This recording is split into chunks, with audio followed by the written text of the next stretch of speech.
un problema, una solución, un triunfo.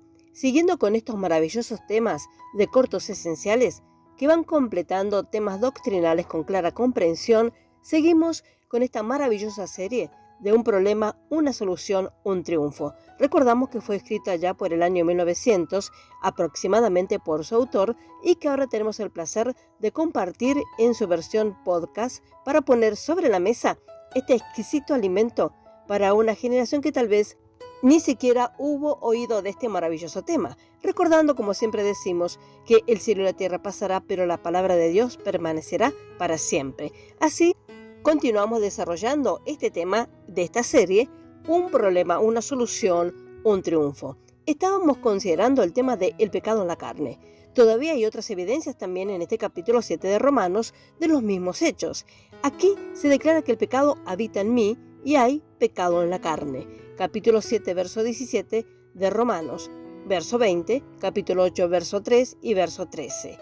En Romanos capítulo 7, verso 18, muestra que yo y mi carne son exactamente lo mismo. Es decir, en mí, esto es, en mi carne, no mora el bien. Luego el versículo 23 habla del pecado que está en mis miembros. Y el capítulo 6, verso 12, ubica el pecado en el cuerpo mortal. Aquí entonces encontramos 4 declaraciones innegables del hogar del pecado. Ellas son, primero, el cuerpo mortal, segundo, mis miembros, tercero, yo y cuarto, mi carne. En esta localidad el pecado está morando, obrando y reinando. Capítulo 6, verso 12 y verso 13 de Romanos. ¿Puede haber algo más claro? El anciano apóstol Juan no dice nada sobre el pecado en el corazón, sin embargo declara que si decimos que no tenemos pecado, nos engañamos a nosotros mismos y la verdad no está en nosotros. Pero si andamos en luz, como Él está en luz, tenemos comunión unos con otros y la sangre de Jesucristo, su Hijo, nos limpia de todo pecado. Primera de Juan, capítulo 1, versos 7 y 8. Amado oyente, no denuncies esta interpretación, mírala más de cerca, comparando escritura con escritura. Si esto no es correcto, ¿por qué el apóstol Pablo exhorta a aquellos que se han despojado del viejo hombre y revestido del nuevo? ¿Por qué dice cada uno hable con la verdad, no peque, no robe más, ninguna palabra corrompida salga de su boca, no contristéis al Espíritu Santo de Dios? ¿Por qué dice quítese de vosotros toda amargura, enojo, ira, gritería y maledicencia y toda malicia? Responda usted, ¿esos efesios o se habían descarriado o no estaban santificados? Precisamente fueron sellados con el Espíritu Santo de la promesa. Efesios capítulo 4, verso 22 al 30 y capítulo 1, verso 13. ¿Por qué escribe a los Gálatas el apóstol Pablo diciendo, andad en el Espíritu y no satisfaréis los deseos de la carne? Si vivimos en el Espíritu, andemos también en el Espíritu.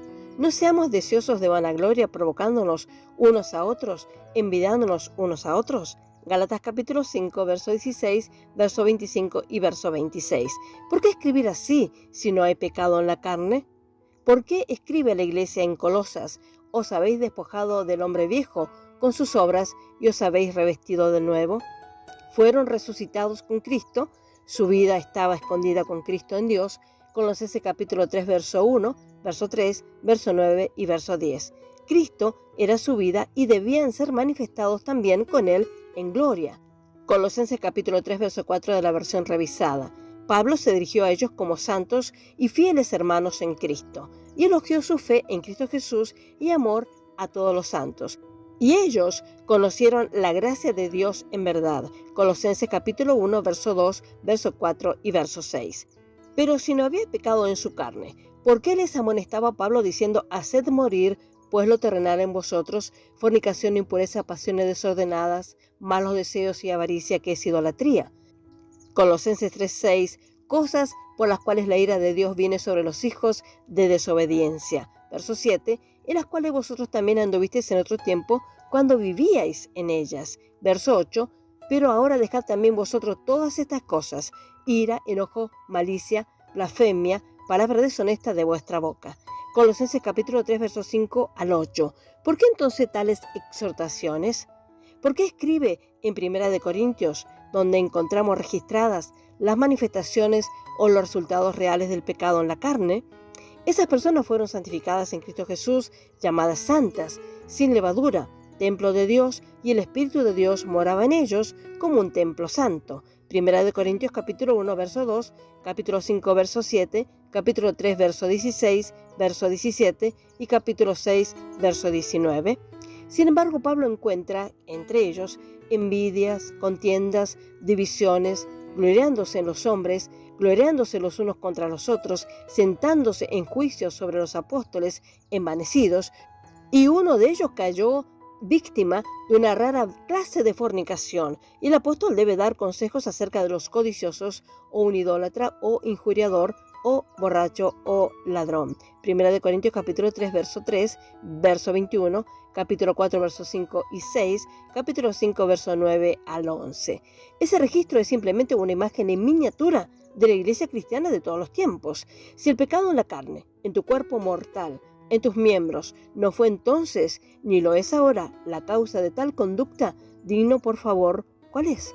Oh amados santos, no lamentemos sobre ciertas expresiones como recaídos, perdió la unción, no santificado, perdió la santificación y otras acusaciones similares no bíblicas. Reconozcamos honestamente la raíz de la causa de todos nuestros fracasos. Culpemos donde corresponde, levantemos nuestras manos y exclamemos: ya no soy yo, la vida de la nueva creación, el que lo hace, sino el pecado que mora en mí, es decir, en mi carne. Porque aquí está la necesidad de la santificación. Algunos que han renovado su consagración muchas veces la necesitan. Algunos que supuestamente han experimentado la segunda obra de gracia la necesitan. Algunos que tienen la unción con el Espíritu la necesitan. Gracias a Dios por aquellos que realmente ven su necesidad. Por ahora dejaremos por aquí confiando en la claridad y la cabalidad de la palabra de Dios, que nos da sonido no incierto para poder comprender la verdad de sus escritos. Así que el Señor bendiga ricamente a cada uno. Amén y amén.